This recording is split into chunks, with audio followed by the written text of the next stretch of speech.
Hello everyone, आपका बहुत बहुत स्वागत करती हूँ। आज इतनी स्वादिष्ट रेसिपी लेकर आई हूँ कि आपको 100% पसंद आएगी और पहले भी बहुत पसंद की गई है। तो यहाँ 1 कप सूजी ली है, 3 से 4 कप गेहूं का आटा लीजिएगा, स्वाद अनुसार नमक, थोड़ा सा हींग और 2 चम्मच लिया है मैंने देसी घी। तो इसे सभी को अच्छे से मिक्स कर लेते हैं और मिक्स करने के बाद नॉर्मल आटे की तरह इसे लगा लेते हैं। यानी कि जैसे हम रोज में रोटी बनाते हैं, ठीक उसी तरीके से इस आटे को लगाना है।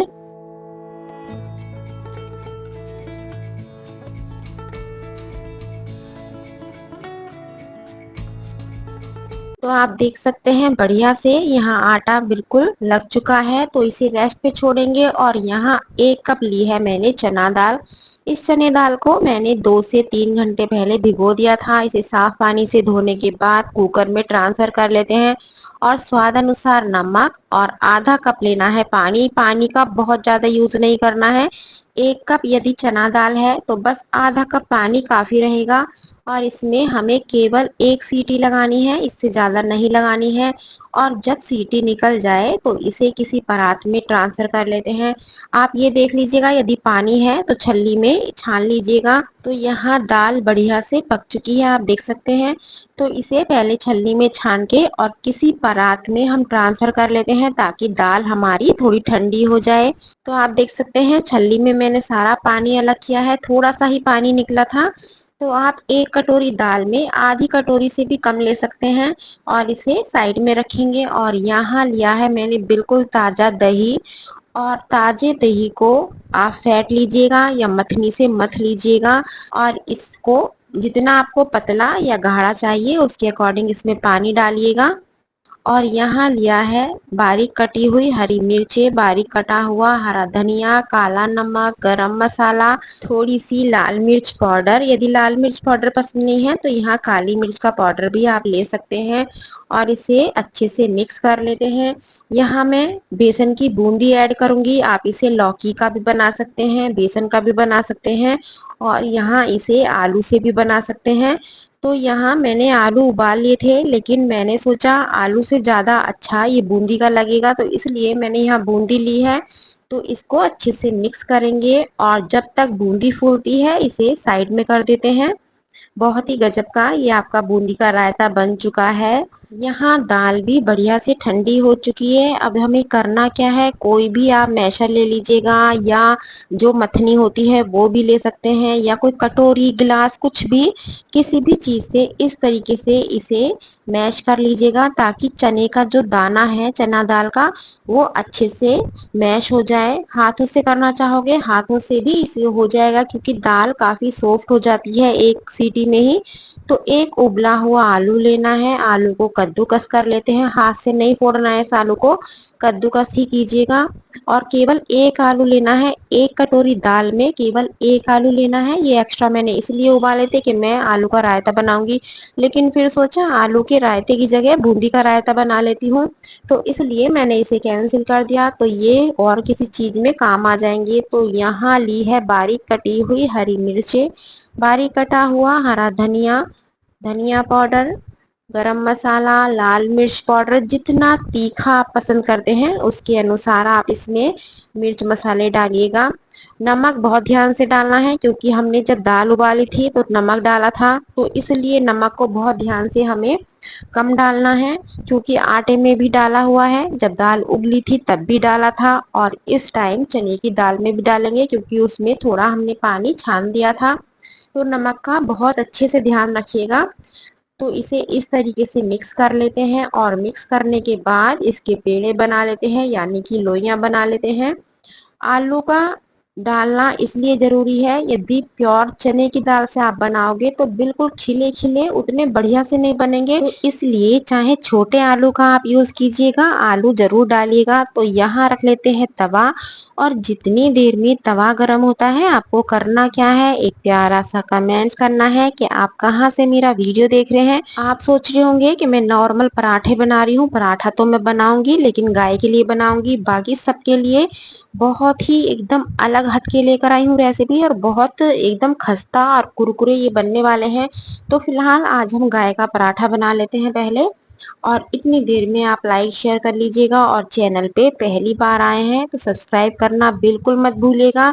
आप देख सकते हैं मैं किस तरीके से उंगली की हेल्प से दबा के इस पेड़े को बड़ा कर रही हूँ और सूखा आटा लगा के बहुत टाइट हाथों से नहीं बेलना है, हल्के हाथों से बेलना है ताकि दाल हमारी बाहर ना निकले।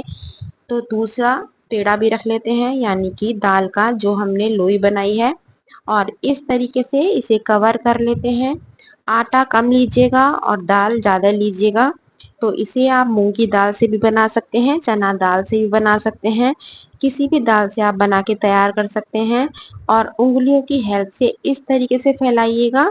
तो इससे होगा क्या, सारी जो पिट्ठी है यानी कि स्टफिंग है हर कोने में बराबर मात्रा में लगेगी। ऐसा नहीं है कि कहीं ज़्यादा होगी कहीं कम होगी। तो चलिए पहले इसे सेक लेते हैं।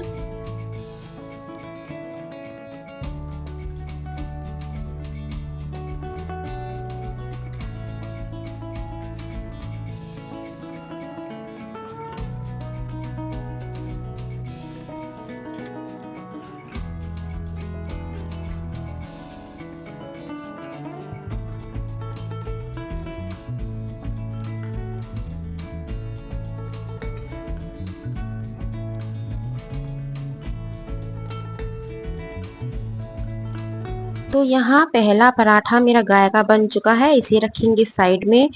और जो दूसरा है नॉर्मल पराठा है, तो ये आप तवे पे भी बना सकते हैं और पैन में भी बना सकते हैं। पैन में किस तरीके से बनाना है, क्योंकि मैं अधिकतर पैन में ही बनाती हूँ इन पराठों को। बिल्कुल भी तवे पे इतने मजेदार नहीं लगते हैं जो कि पैन में लगते हैं। दोनों में फर्क बहुत आता है सेकने के बाद। स्टफिंग सेम है, आटा सेम है, लेकिन मेरी तरह बनाएंगे तो बिल्कुल स्वाद आपको हटके मिलेगा। बस आपको एक बात का ध्यान रखना है कि बेलते टाइम बिल्कुल भी कहीं से फटना नहीं चाहिए। यदि ये फटा तो फिर पैन में नहीं सेक पाओगे, उसमें घी भर जाएगा, सारा मजा आपका खराब हो जाएगा। तो आप देख सकते हैं बिल्कुल फर्स्ट क्लास एकदम फूले फूले ये हमारे चना दाल पराठे बनके तैयार हो चुके हैं। यदि घर में बहुत ज्यादा ऑयली आप पसंद नहीं करते हैं तो इस तरीके से भी आप पराठे सेक सकते हैं। तो यहाँ मैंने तवे पे जो सेका है इसे रखूंगी अभी साइड में, दूसरी गैस पे रख लेती हूँ। और यहाँ पैन चढ़ा लेते हैं और पैन में डालना है थोड़ा सा देसी घी या जिसमें भी आप फ्राई करना चाहते हो। बहुत ज्यादा घी का हमें यूज नहीं करना है, मतलब जैसे हम कचौरियां तलते हैं उस तरीके से हमें इन्हें नहीं तलना है। मुझे इसमें बल्कि घी थोड़ा ज्यादा लग रहा है तो मैं निकाल लेती हूँ। बस आपको घी इतना लेना है कि ये बस नीचे वाला जो लेयर है वो घी में डूब जाए, ऊपर इस तरीके से नहीं लेना है कि कचौरी की तरह ये तैर जाए। तो चिमटे की हेल्प से इसे अलट पलट के सेकेंगे और सेकने के बाद इसका रिजल्ट देखिएगा कितना गजब का आपको ये चना दाल खजला मिलेगा। इसको पराठा नहीं बोला जाता है, तवे पे सेकेंगे तो ये पराठा, यदि पैन में सेकेंगे तो ये खजला। तो बहुत ही एकदम कुरकुरा एकदम खस्ता हो जाता है ज्यादा घी में सिकने की वजह से। तो चलिए इसे अलट पलट के कुरकुरा होने तक सेक लेते हैं। कलर देखिएगा कितना बढ़िया से आया है। और इसे खड़ा करके यदि आपको लगे किनारा थोड़ा कच्चा रह गया है, वैसे रहता नहीं है लेकिन बाई चांस रह जाए तो खड़ा करके आप सेक सकते हैं।